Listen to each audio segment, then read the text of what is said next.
stakes to make a world in which all of God's children can live, or to go into the dark.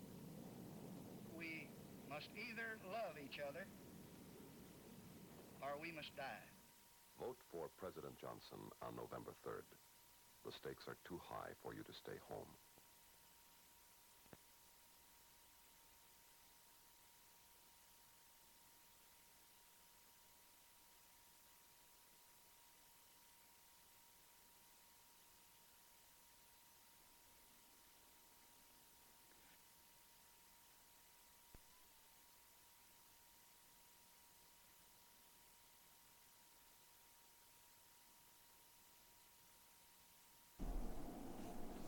And I was waiting for our theme music, but that little spot that opened up is the opening for this week's webcast. I'm Tom Sumner, and with me is the case these Tuesdays, Flint's premier political pundit, Paul Rosicki. Always good to be here. As we kick off a show I'm going to call, just for fun, Attack of the Attack Ads. We opened up with probably one of the most famous. I think so. I would say if you had to pick one single, when you mentioned the word attack ads, the so-called Daisy Girl ad is probably the prime ad. And maybe it's kind of the classic one. Some folks say it's the first one. I'm not quite sure that's literally true, but certainly far and away the most famous classic of the attack ads. Well, and obviously from 1964, Johnson against Goldwater. That's right. This was an attack against Barry Goldwater. You know, it's suggesting. I mean, what had happened is that Goldwater had said somewhere along the way in some press interview that maybe nuclear weapons could be used in some military situations. It was a general response, but the attack ad suggested that Barry Goldwater was going to go out blowing up little girls if you voted for Barry Goldwater. Well, that's the implication. Yeah, that's right. Is that Daisy's going to be out there playing with daisies and kaboom. And you know, a lot of people made the same charge against Ronald Reagan. Oh yeah. You know, I remember people calling him Ronald Reagans. Oh, right, yeah, exactly. And again, Reagan did have the occasionally would say things off the cuff that on occasion got picked up on mic or on camera. They got replayed totally out of context that were used against him. They should have changed his nickname, by the way, from the Gipper to the Gaffer. Yeah, I think so. Remember the time when he was about to start a White House announcement or a presentation, and he was joking because he thought he was off camera or he hadn't gone on air yet, and said something. Well, my fellow Americans were about to start bombing Moscow in 15 minutes. And it got picked up, and I mean, again, it was clear that it was a joke, but I mean, there were some folks, especially in Moscow, that got kind of nervous about all that. Yeah, I would think. No, the commercial that we opened up with, we're actually kind of joining the rest of the country in now it's officially ad season. Apparently. Oh, it is. I mean, you know, we talked about last week that, you know, it was right after Labor Day, and that was the launch of the campaign season. It really is. Well, that means it's also the launch of these campaign ads. Wall-to-wall campaign ads. And we're still almost 2 months away, a little less than 2 months away from the election, but I mean, you turn on TV now, and I don't think I've watched half an hour of television straight within the last week or two without seeing a number of back-to-back ads for the governor's race, the Senate race especially, those getting an awful lot of attention. Well, I happened to come across this online because I wanted to poke around a little bit and look at some of the ads from the past. And we'll talk about some of the ones from the future. If you have some favorites, if you remember an ad that that especially affected you, positively or negatively, feel free to give us a call. The number's usually right there on the screen, probably still is. It's area code 810, of course, 208-1854 is the number.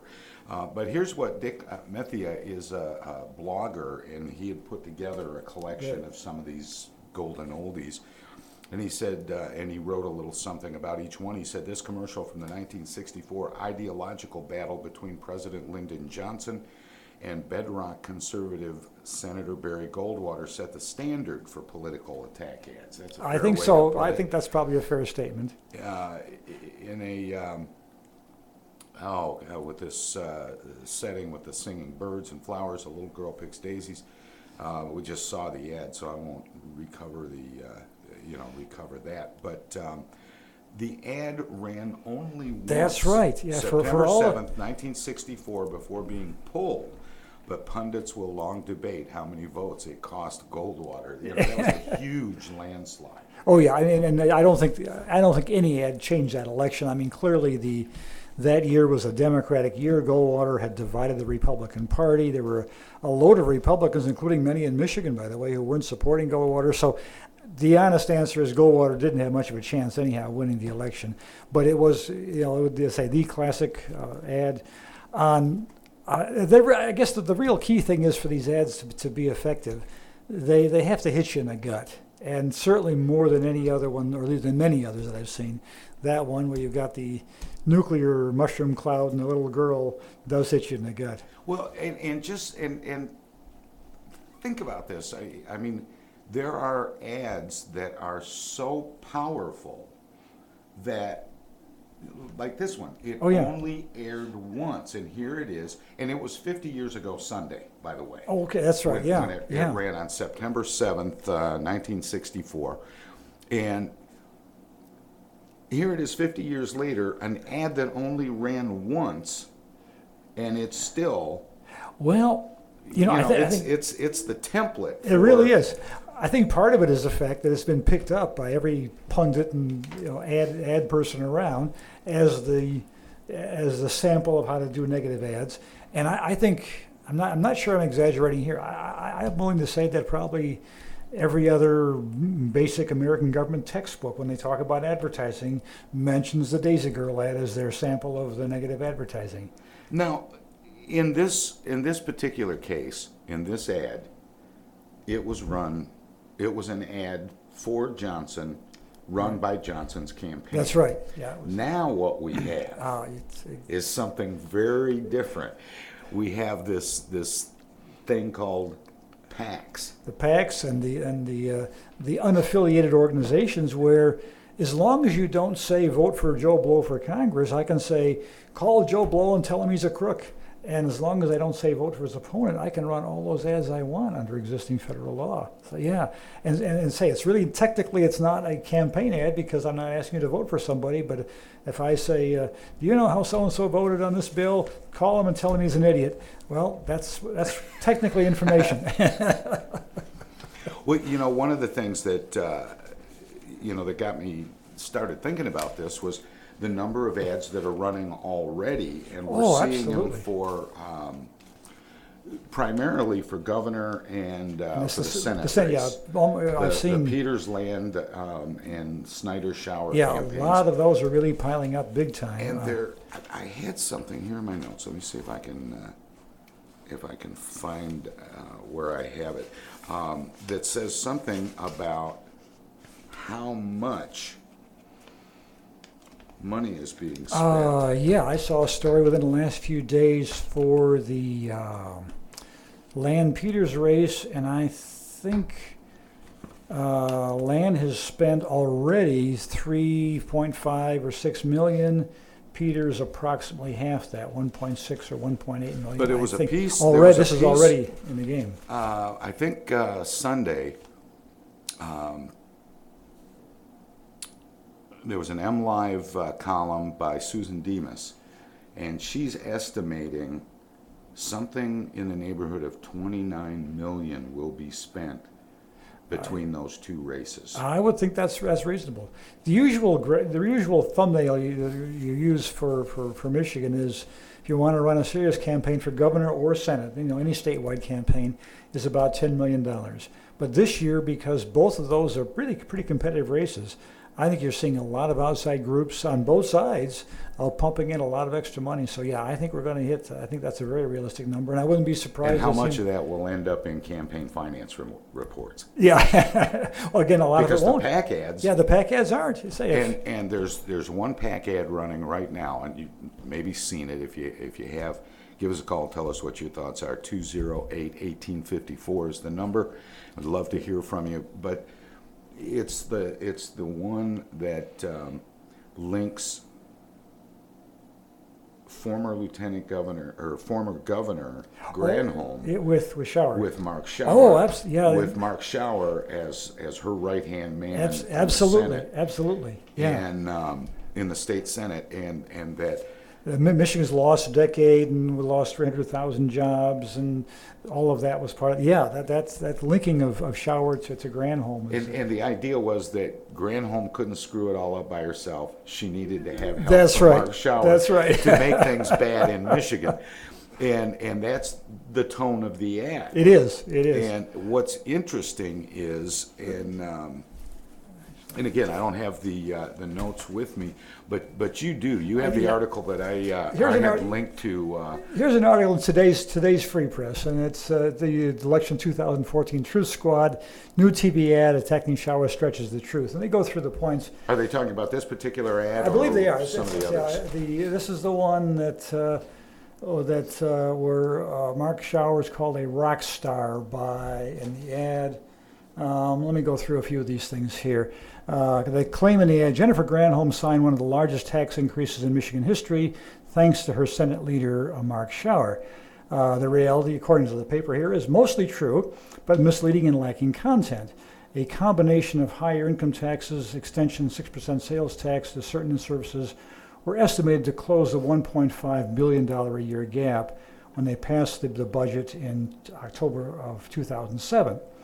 That's certainly one of the largest tax increases in state history, though it's comparable to the $1.5 billion road revenue package pushed by Majority Leader Randy Richardville and Governor Snyder. A significant difference, though, is that Granholm's package passed near the depths of the Great Recession when state revenues had plummeted, but demands for certain services were near an all-time high. The proposed tax hike increased Snyder back came amid an improving economy and amid rising revenues. So again, they say, well, it's sort of half true, it's a little exaggeration there, but half true in terms of the size of it. But again, others have had comparable tax increases as well. And Schauer was one person that was part of that. Now here's the other one. The deciding vote for this painful tax increase was Mark Schauer. And the response from the paper was the reality was, well, false. The Senate chamber deadlocked 19-19 on the services, and Lieutenant Governor John Cherry cast the deciding vote that allowed it to pass. Schauer, who was a Senate minority leader, voted yes, but it's no more true to say that he cast the deciding vote than to say that the deciding vote was cast by, and they list a variety of other names. So anybody who voted in favor of it, including several Republicans, in a sense voted for that bill as well. So Schauer was part of it, but he was hardly the main mover and shaker in that kind of thing. Well, and some of the numbers that Governor Snyder has been touting in his ads. Yeah, the 300,000 jobs, for example. Yeah, there are a couple of others, $1 billion. The phrase is $1 billion more in education. Absolutely. They don't talk about the $1 billion he cut. That's right. Yeah, that. that's a classic of he said, she said kind of stuff. And the point of all this, in fact, the point of the whole discussion this hour, is to encourage you to look for the fact checkers. Yeah. Find the fact checkers and read that stuff, because it is so easy to be misled by these things. You know, a good. I think one I've seen here is the one. Goldwater couldn't get a nomination today. Oh no, he wasn't conservative enough. Oh no, he wouldn't. In 1964, in fact, on a number of social issues, Goldwater would be seen as almost far left. I mean, I believe he was pro-choice. His wife was an active member of Planned Parenthood. I think when they were married or before they were married. And on some social issues, he was a libertarian, but very by liberal. today's standards, he wouldn't even be able to get into the debates. Oh, I don't think so. In a Republican primary, he'd be out. Yeah, no, he was a very different kind of Republican, but in some ways he laid the basis for the modern day conservative Republican Party. But on, like I say, on financial stuff maybe, but on a lot of social stuff, no, Goldwater wouldn't get in the door to Republican convention today, much of the time. You know, it was. And one of the reasons why it's so important to talk about these ads is, number one, you're going to be seeing them. Oh, we're seeing the avalanche now, and we're just they're seeing. build. This is just the beginning. Yeah, we've got 6-8 weeks to go, and this is just beginning. And several more campaigns. I mean, the down ticket campaigns will start advertising. Oh yeah, that's right. As we get a little you'll closer, hear because Secretary they don't have of State, the budgets. Attorney General, and and probably a few even local ones are going to be the very same kind of thing. And the funny thing is, we talk about negative ads. Every election, I mean, the standard complaints you hear from voters, oh my God, I hate those ads, they're so negative, why don't they say good stuff?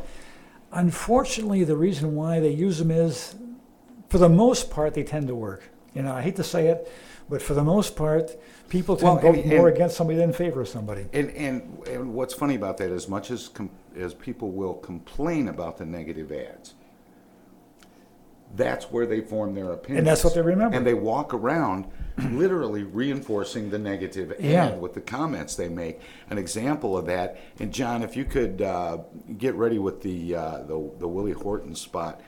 I was at a family gathering, and my niece, who was, I don't know, maybe 7 years old at the time, maybe 8 or 10, but a very young girl, and an ad for Dukakis came on television. So that'll tell you how long ago this was. And when the ad came on, she went, oh, I would never vote for Dukakis. He lets murderers out of prison. Yeah, that's right. And it was all because of this ad right here. Oh, it's not right here. Not right here yet? Or it's about to be right here. I can play it anytime you want. I just pulled it up, so it started playing prematurely when I pulled it up from Oh, YouTube. okay. I wanted to get out of the way because I thought you had started it. But the point is that an ad like this can, make such an impression that it ends up framing the whole debate. Yeah. And so nobody remembered the Dukakis that made that incredible speech at the National Convention that 4 years before. Anyway, let's see the spot so you know what I'm talking about.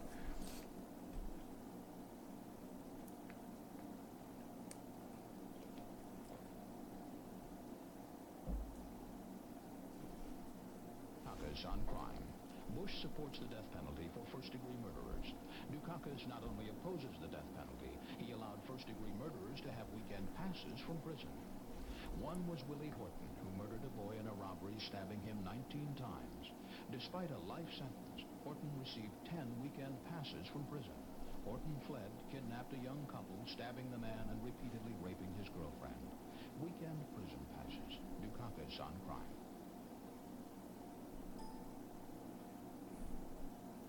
That is just amazing. Yeah.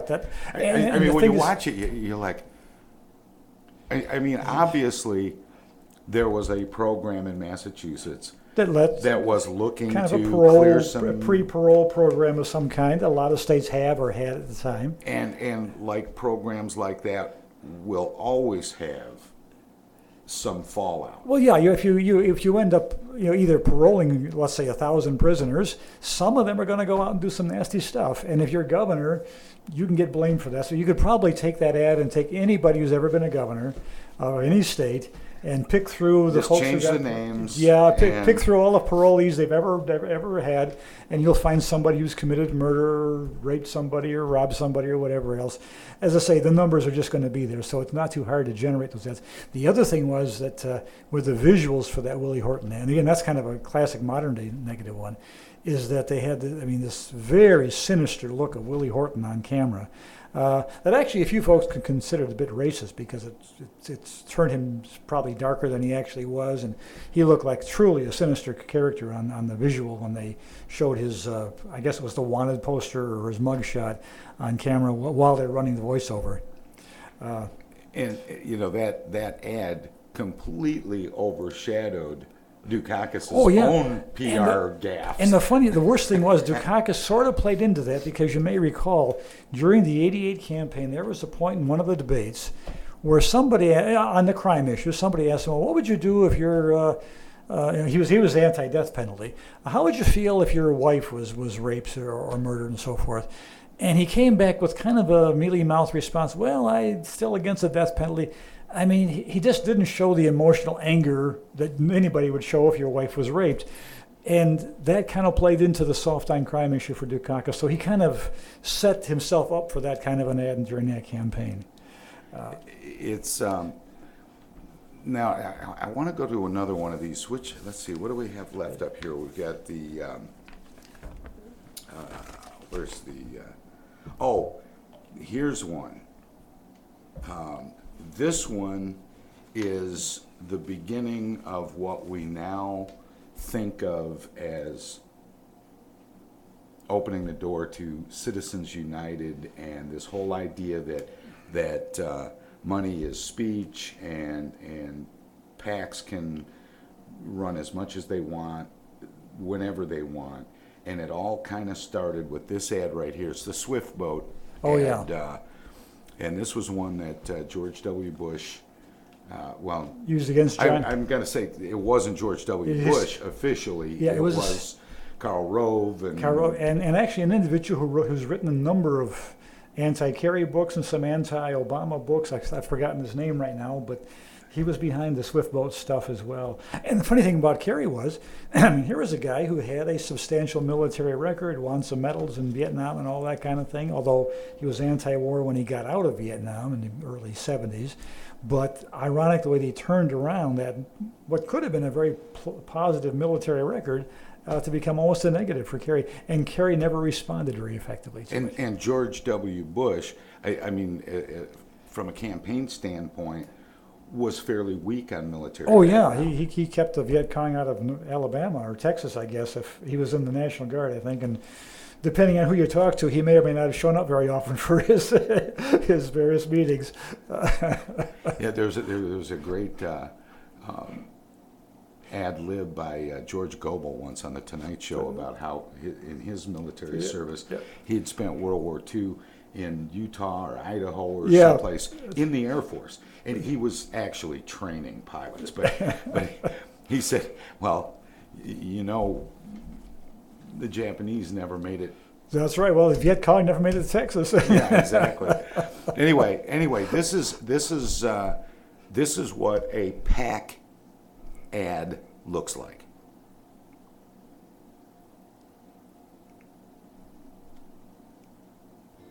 They had personally raped, cut off ears, cut off heads.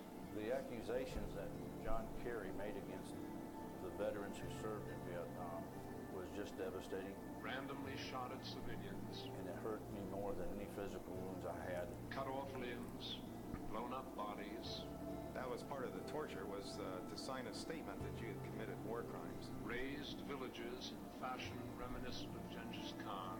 John Kerry gave the enemy for free what I and many of my comrades in North Vietnam, in the prison camps, took torture to avoid saying. It demoralized us. Crimes committed on a day-to-day basis He betrayed us in the past. How could we be loyal to him now? ravaged the countryside of South Vietnam. He dishonored his country and, more importantly, the people he served with. He just sold them out. Swift Boat Veterans for Truth is responsible for the content of this advertisement. Now this one is absolutely brilliant because, as you mentioned, in a post-war environment, John Kerry became very anti-war. That's right. Once he came back from Vietnam, he was kind of a leader of the anti-war movement by the early 70s and therefore. But he was considered somewhat of a war hero. Oh yeah, he was running on that record. He had served. He had won a couple of medals and so forth, legitimately from all appearances. And so what they did brilliantly in this ad was to take and use his own anti-war words against his claim that he was a war hero. Yeah, and it was even worse than the flip-flopper. Oh yeah, that's true. The flip-flopper was another one. As a matter of fact, there's another one, speaking of the anti-war record for Kerry, that popped up. And I'm not sure what the true facts are here, but there may have been an anti-war rally of that early 70s era where both he and Jane Fonda spoke. Now, whether they were together at the same time, I am not sure. But a picture appeared with Kerry and Jane Fonda in the same frame. It may have been a paste up because they might have been at the same events, although it may have been a couple of days apart. But at any rate, somehow he was connected to Jane Fonda as the anti-war stuff of the early 70s, and used against his war record. So. The thing that is the most interesting is the thing that attack ads have in common, and that is fear. Absolutely, yeah. You know, they're designed to make people afraid of what'll happen Yeah. should the other person win. There was a wonderful one. I mean, it's wonderful in the sense of being effective. That Ronald Reagan ran. I think it was in 1984, I believe. The Bear in the Woods. And it's just kind of this quiet little voiceover that we were in the woods and there's this bear and we don't know if he's a dangerous bear, but you better be ready for the bear. And I'm not even sure it mentioned his opponent. But I mean, the idea was if you're not prepared militarily, the bear's going to get you. And the assumption was the bear was the Russian bear and all of that. But again, a very effective. And again, the idea was fear. You better be afraid because that could be a very dangerous bear out there. Yeah. Now, 84. It might have been 1980, but I'm thinking 84. But it's called the Bear in the Woods ad. And it's a great shot of this bear kind of walking through the woods in this kind of soft voice, but kind of worrisome voice, talking about the bear. We don't really know much about the bear. He could be a dangerous bear. The best way to be ready for the bear is to be ready, to be prepared for him, and vote for Ronald Reagan. Do you think the fact checkers can influence the people that are running these kinds of ads? You know, when they get shot down and it backfires on them, can it? I mean, to some degree, it's sort of the toothpaste out of the tube. Yeah, that's a good question. Can we? Is there a way to get it back in? You know, can the fact checkers shoot these things down? Well, they can, and almost every day in the paper you see, I read a couple things here, there's this Truth Squad that most papers run. There's a thing called PolitiFact out of, I think, St. Petersburg, Florida newspaper. They do a great job on national stuff. But the fact is, most people don't bother checking it out. They watch the 30-second ad, and that's their impression, and they don't go any further. So I'm sure they have some effect, but I have a hunch the effect is surprisingly minimal. Because I bet most voters and most viewers don't bother going to check that stuff out. Well, it's like the ad we started with in the Johnson campaign. Yeah. The Daisy ad, if you will, ran one time. Yeah. But the news coverage and the impact of that, it had already done its damage. Oh, yeah. In fact, with social 50 media. 50 million people watching. And, That's and right. it was the Monday night That's a good movie point. of the week. And of course, those were the days when there were, three choices. And Yeah. the movie of the week was a big TV night for people. And so 50 million people saw that ad one time. And, how many people read the newspaper in St. Petersburg? Not that close. You know what I mean? Yeah, they got a website, but except for political junkies, nobody checks that stuff out. The other thing that's interesting too is that today with social media and everything else, you don't even need to go on network. You put an ad out on Facebook or a similar social media, and it gets kicked around for months.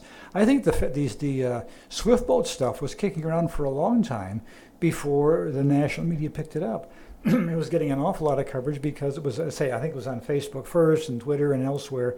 But so now you don't even need to have a national campaign to get a lot of attention. And then once it got attention, then the national media were talking about it, pro and con.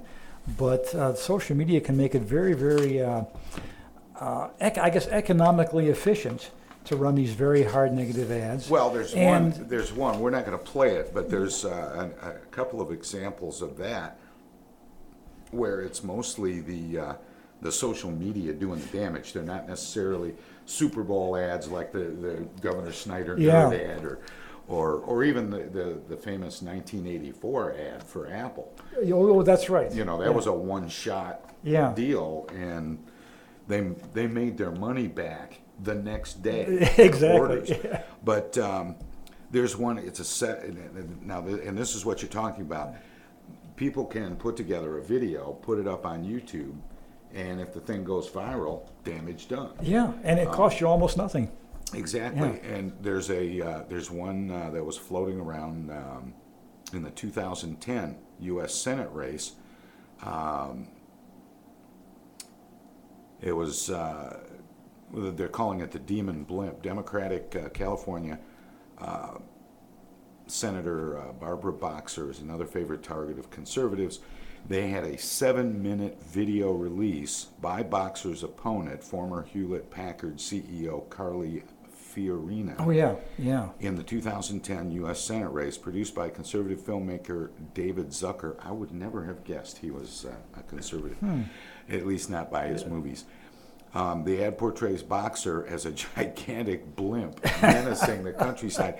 Now that's kind of the cartoon version of the big bear. That's right. Or that's the bear exactly, in the yeah. woods. There's another one that from 2010, Democratic Speaker of the House Nancy Pelosi, also a longtime target of conservatives, and she represents what they call a safe district in California where no amount of negative advertising would stop her reelection. However, she took on a featured role in negative commercials in several districts around the country in 2010, including one that aired in western Pennsylvania in 2010 in support of Republican candidate Tim Burns. Burns lost out in the special election to represent Pennsylvania 12.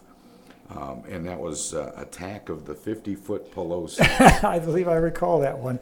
But that's that's one of the things that's interesting about these ads. And there are certain national figures that we love to hate. Exactly, and again, they show up prominently. Now there was an ad I was going to show. You know, as you point out, if you're a Republican running against maybe even a moderate Democrat, but you're in your district, they hate Pelosi as a liberal Democrat. Always talk about the Pelosi-Jones team, whoever your opponent is, tie them together, and whether or not they've got much in common is hard to say. But if they voted together on some things, you can link them together and blame your opponent for whatever Pelosi does. Well, here's one. And we're seeing that now for Obama, as a matter of fact, to some degree. Well, yeah, of course. On healthcare issue. Now, here's one that, and this sort of underscores that thing about having fear in common. This is another famous ad, and there are several more, but this is the 3 a.m. one. John, oh, yeah. Master Control. This was from a primary election, a heated primary. Yeah. It was between Barack Obama and Hillary Clinton. They I were the thought- front runners in That's that right. primary, Yeah, and I remember. it turned into, and this is a horrible characterization of it, but it really turned into a campaign of, are we going to have a woman president first or a black president first? Did. But one of the things that worked against Hillary was that she wasn't considered to have had any experience. And I always thought to myself, she should tell people how much she was in the room. Yeah, well. And that might make a big difference. But she tried to turn that argument on Barack Obama and say he was the one who didn't have any experience. Only been in the Senate 4 years at that time, that kind of thing. And this is the commercial that she used.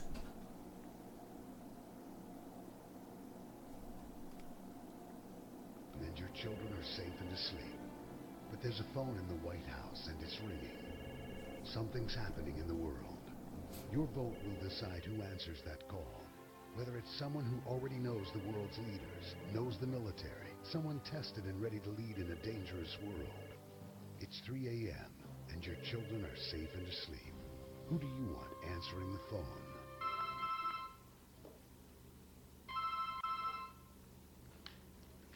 Hello? Senator Clinton, how are you today? I am terrific, and I hear you're doing well, too. You have just sided with the terrorists. What? We will not fear any longer.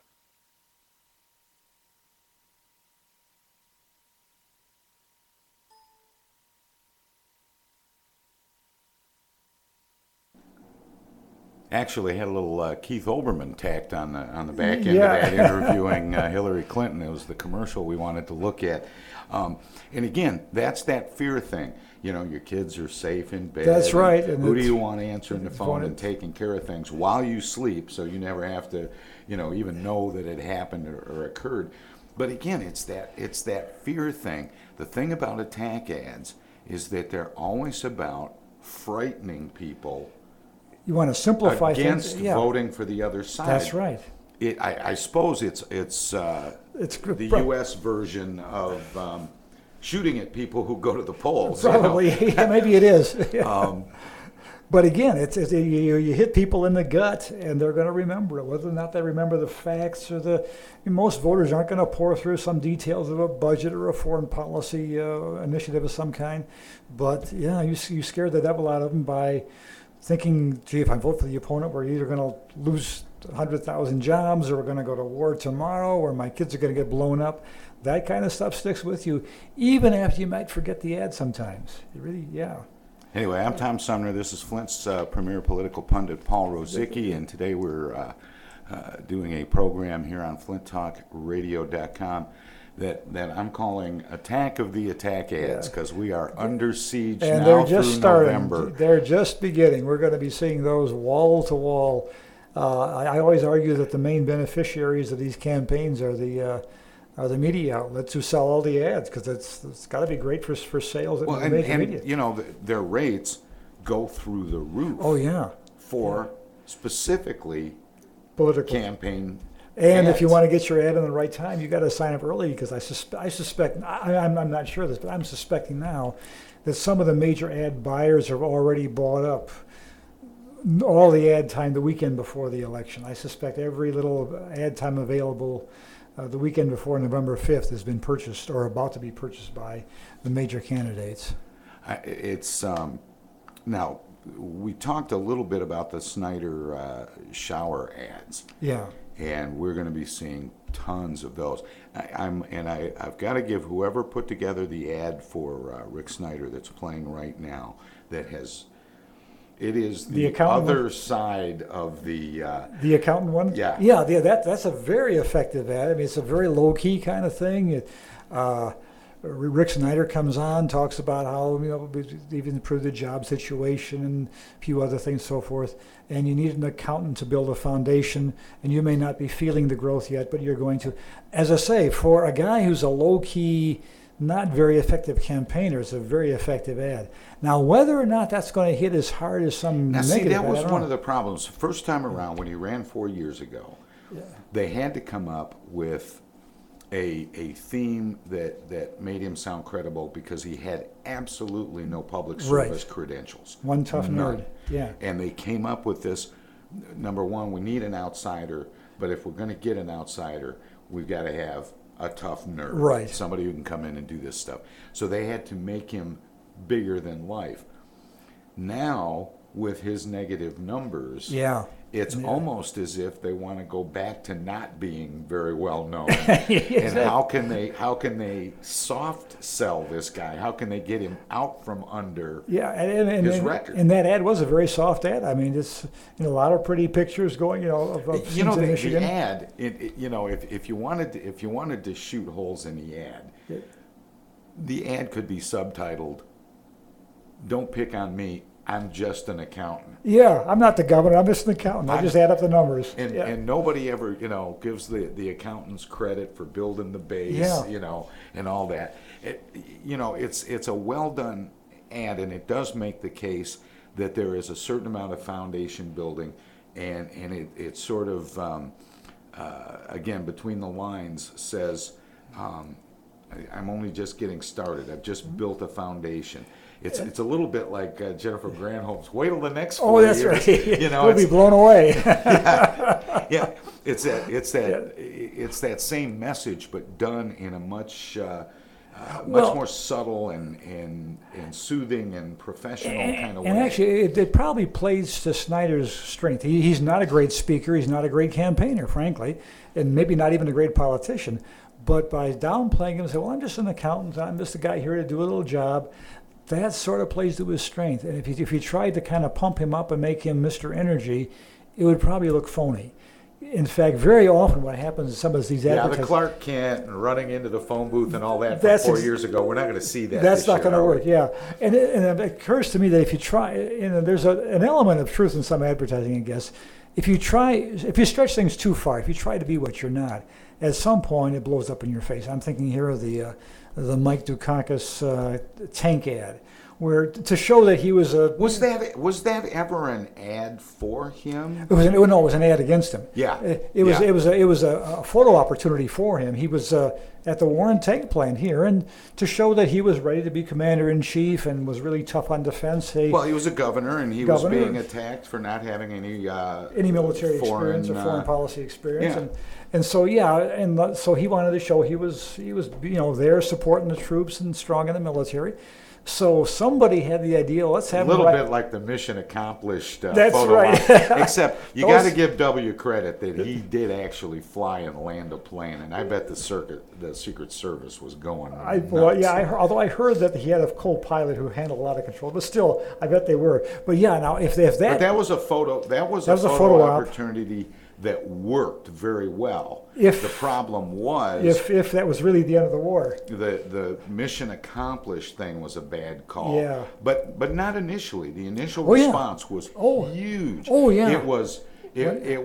And funny, we happened to see a little clip of Keith Olbermann there because it was Keith Olbermann who started Days Since Mission Accomplished. And the larger that number grew, then the sillier it became. But it was a great photo. Oh, I mean, when that this first one for Dukakis, flopped. Well, I mean, even before it was used as an ad against him. I mean, the problem was, instead of looking like George Patton, he looked like Beetle Bailey with that helmet on. He looked silly.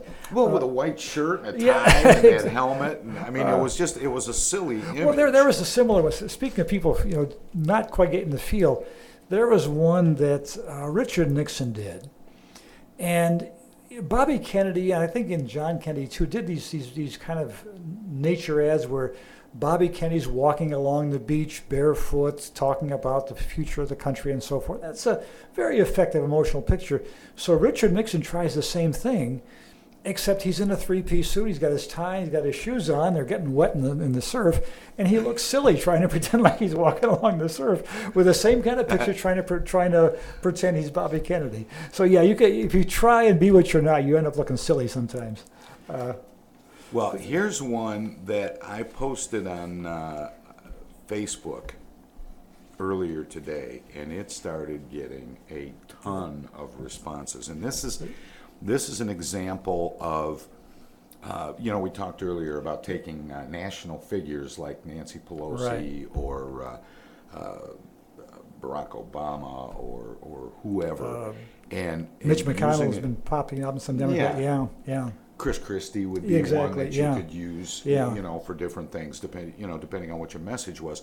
But they'll take a national figure and then work them into a local or statewide campaign around the country to help, stir things up. Well, here's one where they picked on Detroit. Oh yes. And if we can run that ad. What that runs a couple of minutes, but it's worth checking out the whole ad. And this is interesting in that I always like to tease people about grammar on social media and some of the bad language. And I don't mean bad language in the swearing kind, but just poor grammar. Right. This commercial, and I was really surprised to see this come from the conservative side of the aisle, has turned Detroit into a verb. Watch for it.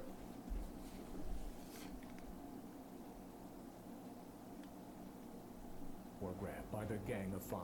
Just as the Obama administration uses federal agencies to suppress dissent and violate civil rights of their political opponents, these extremist liberals are smearing Republicans like Tom Cotton because they have a hidden far-left agenda. The Gang of Five is bringing divisive Chicago-style politics to Arkansas. Pryor is loyal, not to constituents, but to Washington liberals, yet gets a free ride from the elite media because he's being propped up by the Clintons, Obama, and the Gang of Five. The Gang of Five are smearing Republicans to protect faithful allies in the U.S. Senate like Mark Pryor, who cast the deciding vote on Obamacare and rationing. and the worst assault on First Amendment rights since the Alien and Sedition Acts. Persecution of scriptural Christians. Persecution of Catholic hospitals. Persecution of Little Sisters of the Poor. Mark Pryor needs the smear attacks and money of social issues extremists and has never called on the Democratic Party to end its close ties with social extremist groups like the ACLU, which wants to drive mentions of God from the public square and even deny tax exemption to churches. Planned Parenthood wants abortion on demand, and the elitist law firms that try to overturn the will of the people about traditional marriage. Mark Pryor has stood silent as liberals have degraded the combat readiness of the U.S. military with social experiments. He has supported left-wing judges who have imposed their liberal views from the bench. Mark Pryor did not protest when the Obama administration put politics ahead of national security. They will continue political smearing, spending millions. Tell the Pryor puppeteers this is Arkansas,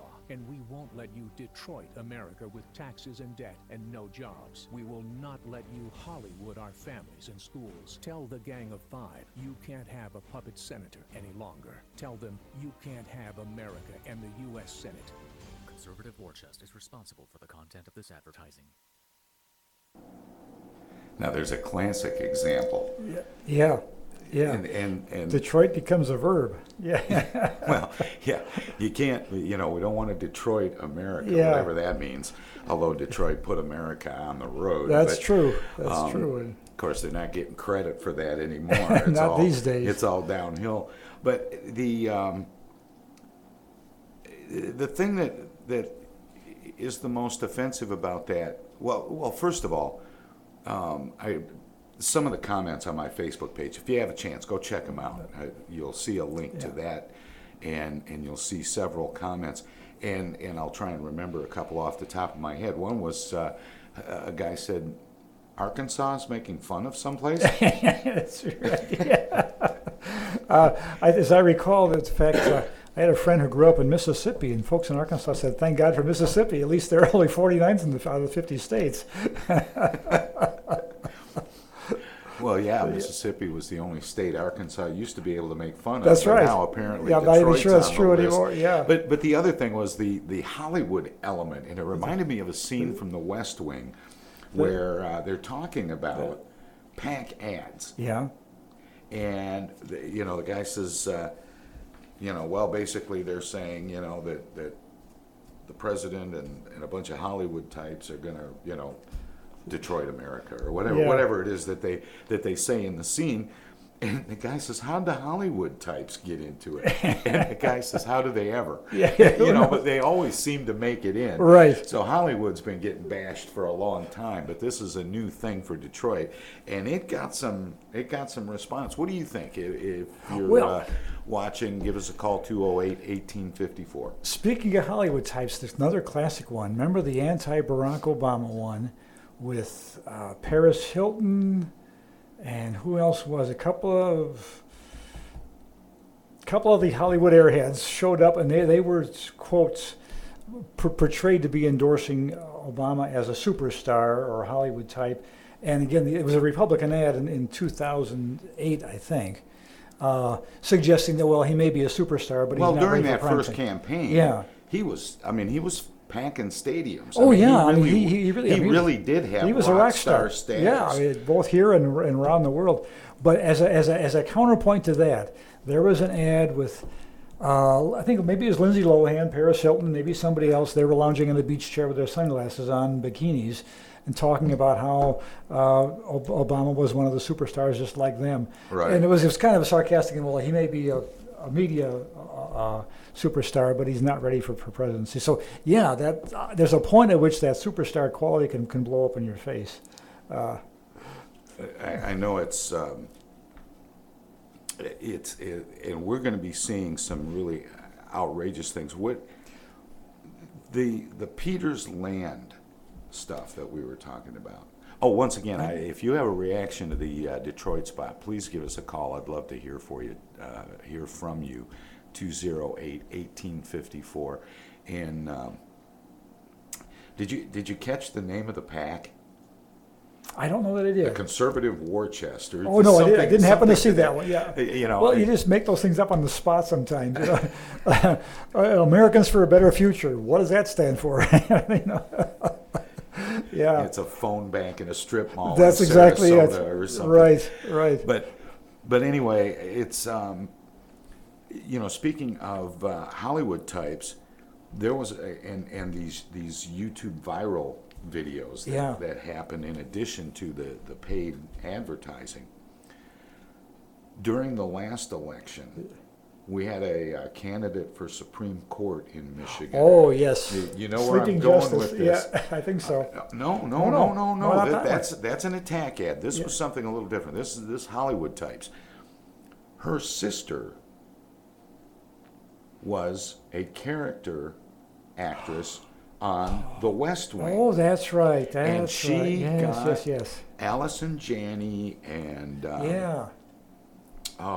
Martin Sheen and I know Lily Tomlin and Bradford Whitley and a number of the cast members. Most of the key members of the cast of The West Wing, and they made a little, I don't know, 8 or 10 minute West Wing video encouraging people to look on the back of their ballots where the Supreme Court people were. Yeah. And of course mentioned, you know, her sister, which is Mary McCormick. McCormick, who had the legal problems of is she the one? I think no, you're thinking of Diane Hathaway. No, Hathaway. You're right, McCormick. No, she's brand new. Yeah, she's that's brand right. new. That's right.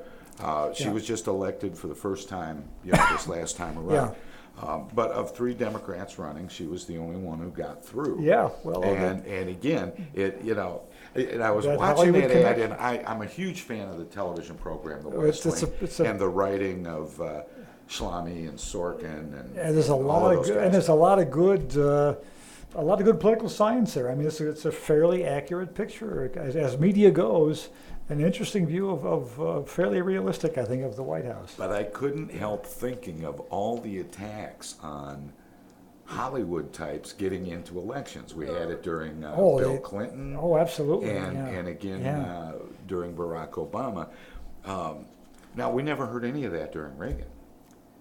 Not too much, of course. Well, he was more than anybody else. He was a Hollywood type. I mean, he had so many friends in Hollywood. He was just his old buddy. He was the quintessential old Hollywood star. He was, yeah. In fact, but we didn't hear all that talk about Hollywood. No, you didn't. Interestingly enough, I heard him criticized for being an actor.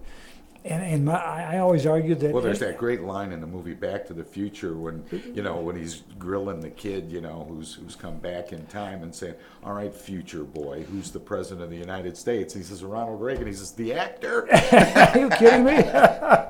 In the mid-50s, who would have? Oh no! As a matter of fact, I got a Reagan story here to tell you. I grew up in northern Illinois, and Reagan was born about a half an hour away from my hometown. And he would come when he was a sports broadcaster. He would come back periodically for local sporting events and all that kind of stuff. And he was kind of a B-movie actor who would come back and be a local celebrity. But yeah, I recall him when he was kind of a relatively unknown Hollywood actor coming back to host the local sports Hall of Fame kind of dinners and things like that, and read off the names. Yeah. That's fun. Long before he ran for governor or anything else, in the very early '60s. Was it pre-Death Valley days, apparently? No, I think it was probably right after, or maybe even during that time. I'm not sure of the time frame here. I'm going to say around 1960 or 62 or 64, maybe, when he was doing some of that stuff. Before he got political with Goldwater as a Republican a bit. When he did the Goldwater ads in '64. But before that, he was considered kind of non-political. And again, he was kind of a local celebrity because he had grown up in the area. But he was just kind of, he's been in a bunch of old movies, and he's kind of interesting to bring him around here. But yeah, whenever the local colleges or high schools had sports dinners, they'd bring Reagan around and have him be the master of ceremonies, that kind of stuff. Yeah.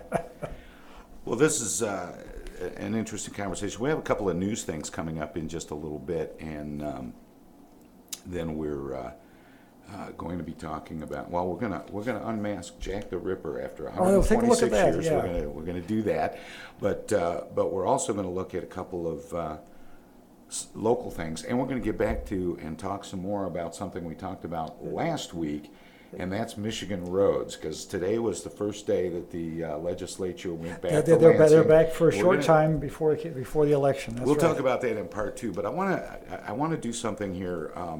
We opened up with an attack ad against Barry Goldwater that made him look, at the very least, humorless. Or like a mad bomber. And at the most, a mad bomber and set to start nuclear war with Russia. But he actually has a great sense of humor. And here's a piece that was taken from one of his speeches. And we're going to end with that, and then we'll come back with part two. So thanks for tuning in. Stay with us. We've got another hour yet streaming live here on FlintTalkRadio.com. I'm Tom Sumner, along with Flint's premier political pundit, Paul Rosicki. And hopefully you'll join us with some phone calls during the next hour here as we stream this live. Anyway, here's Barry Goldwater. Once asked Will Rogers, is the field of humor crowded? Rogers replied, only when Congress is in session. Washington still has...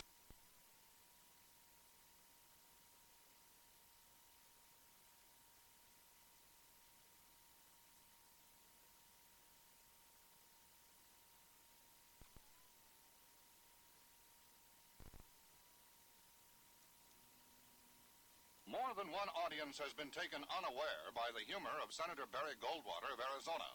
Here is Senator Goldwater accepting the nomination for President of the United States at the annual mock convention of Washington's exclusive Alfalfa Club. Well, this is the most exciting thing that's happened to me since Walter Reuther made me an honorary auto worker. Gentlemen, if my voice trembles a little at this historic moment, I'm sure you'll understand. It takes my breath away, even though I feel the White House is now ready for me since Jacqueline remodeled it in an 18th century decor.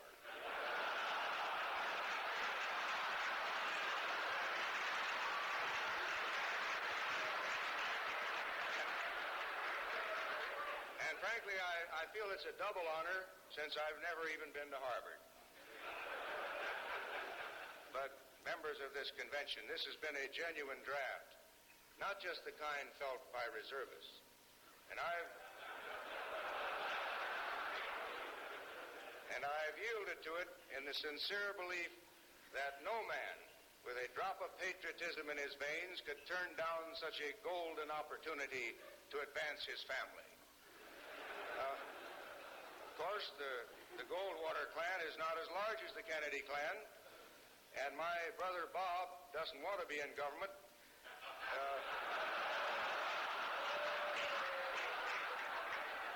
In fact, he promised Dad he'd go straight.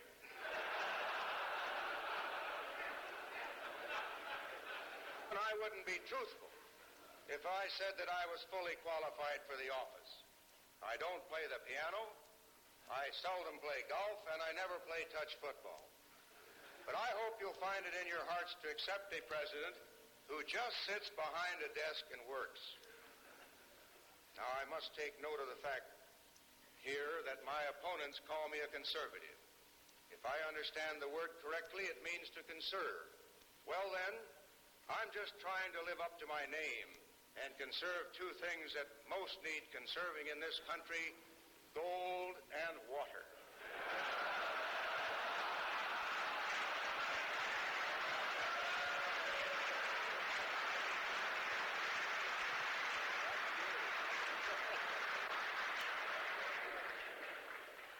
Now allow me to turn to my campaign platform, but before I do that, I just want to say that I don't apologize for being a conservative.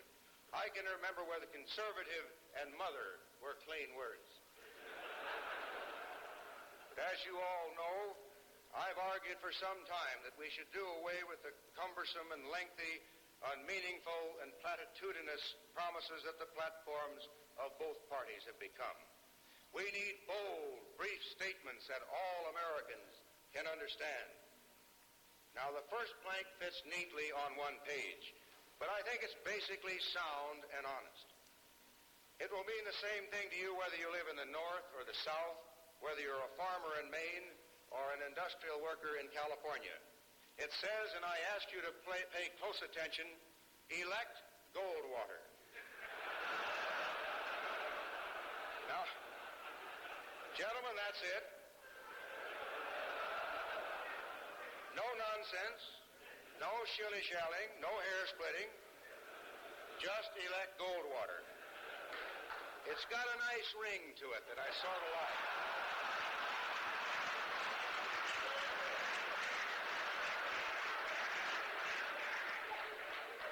And is there anyone, from the highest to the lowest, from the ordinary school child to the lowliest Harvard professor, who can possibly mistake this meeting? I'll go even further. Is there anyone in this convention hall who doesn't understand it? Now, members of this convention, the other two planks deal with labor, education, foreign policy, and the farm problem. Here's plank number 2, elect Goldwater. Now, you may notice a certain similarity between the first plank and the second, and I want you to know that that was deliberate.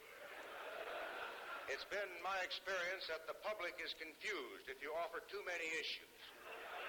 The thing to do is to get a hold of a good one and stick to it. Hammer it home. Repetition, gentlemen, is the way Madison Avenue sells toothpaste and soap, and it's the way the new frontier stays in the limelight. But when repetition occurs at the White House, and it has since 1932, it's not a sales pitch, it's a giveaway. You don't even have to guess the price. And now, gentlemen, for the final plank. Plank number 3. This is the bell ringer, and it's even shorter. It just says ditto.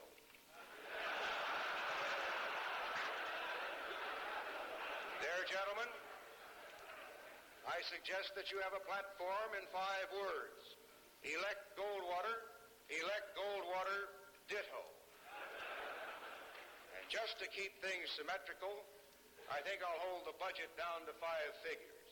Jane Mansfield's for openers, and I'll accept nominations for the other 4.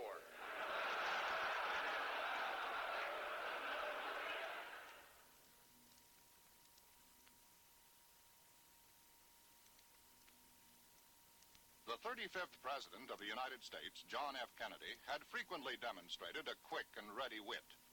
But his audience at the 1962 White House Correspondents' Dinner was unprepared for the high humor he revealed that night. It was shortly after his now famous clash with the steel industry, in which the industry had announced and then rescinded a steel price increase.